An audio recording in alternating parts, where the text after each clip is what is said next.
Bonjour. Michel, que faisons-nous avec le lapin aujourd'hui? Nous allons faire des épaules de lapin au pruneau Un plat économique, et pour combien de personnes? pour 4 personnes. Alors, on commence par quoi dans cette recette, Michel? Alors on commence par mettre à tremper les pruneaux. Environ 300 grammes, 2 pièces par personne, Oui. avec un Alors, peu on d'eau choisit tiède. des gros pruneaux. Des gros pruneaux. Il faut les dénoyauter aussi. On ôte le noyau. Donc là je vais verser l'eau légèrement tiède. Et on les laisse combien de temps comme ça? Il faut les laisser une nuit. On les met au réfrigérateur ou On les met au réfrigérateur. pour qu'ils gonflent?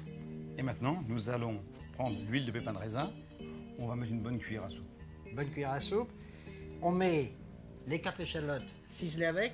Bien sûr, on les a pelées et on va les faire suer sans coloration. Sans coloration. Alors, quand on veut faire suer sans coloration, on met toujours le produit dans la matière grasse froide. Si on veut faire colorer, on met dans la matière grasse chaude.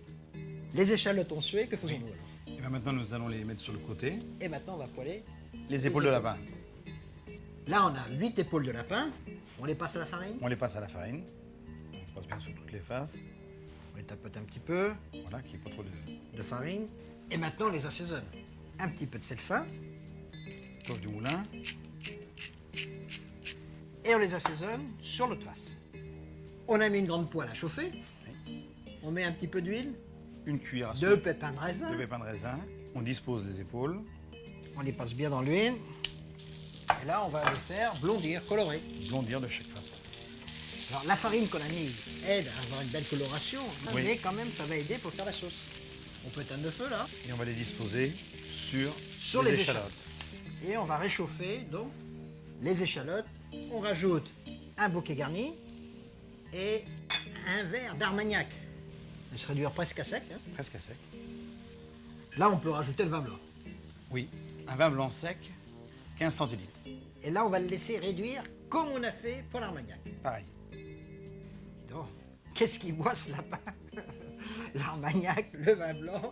Le vin blanc a pratiquement tout réduit, ça a enlevé l'acidité. Et là, on recouvre de bouillon de volaille. Un quart de litre. Un quart de litre de Un bouillon quart de de volaille. litre de bouillon de volaille. On a l'ébullition. On laisse le feu, juste un frémissement. On va laisser mijoter. On met le couvercle. Et on va laisser 20 minutes comme ça. Et on surveille quand même de temps en temps. On remue. On a retiré donc du réfrigérateur les 300 grammes de pruneaux qu'on avait mis la veille à tremper dans tremper. l'eau. Là, ils sont bien gonflés.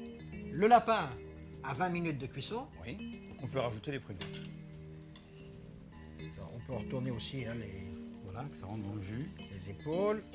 Ça, que les pruneaux vont bien s'imbiber du jus. On remet le On couvercle. remet le couvercle. On va laisser 5 minutes. 5 minutes. 5 comme ça. bonnes minutes. Toujours à feu doux. Doucement, Toujours à feu doux. doucement, doucement. Notre lapin a mijoté encore là 5 minutes avec les pruneaux. Tout est prêt. On Tout retire est le prêt. couvercle. Voilà. Donc là, il est prêt. Il est prêt. Il a mijoté doucement parce qu'avec le lapin, rien ne sert de courir, il suffit de partir à temps. Michel, ce plat savoureux, on le sert dans la cocotte, mais avec quoi comme garniture? Avec une polenta ou une purée de pommes de terre, c'est délicieux. Au revoir. Et bon appétit, bien sûr.